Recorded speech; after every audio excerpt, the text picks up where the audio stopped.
দুদক chairman doctor Mohammad Abdul Momen বলেছেন, দুদক সমাজের বাইরের কোনো প্রতিষ্ঠান না, এখানেও দুর্নীতি আছে।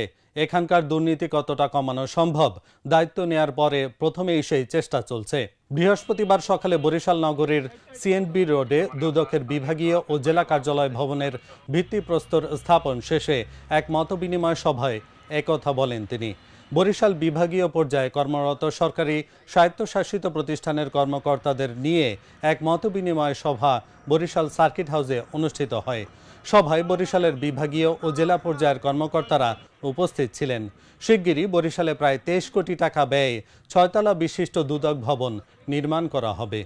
আমি যখন দুদকের চেয়ারম্যান হিসেবে কথা বলি, অত্যন্ত সঙ্গত কারণে আপনাদের মনে প্রশ্ন জাগতে পারে, এই কথাগুলি বলার অধিকার আমার আছে। আমি যদি নিজে দুর্নীতিগ্রস্ত হই, তাহলে কি আমি দুর্নীতির বিরুদ্ধে কথা বলতে পারি? বলা কি আদৌ উচিত? কাজেই এই দায়িত্বটা আমি আপনাদের উপরে দিলাম।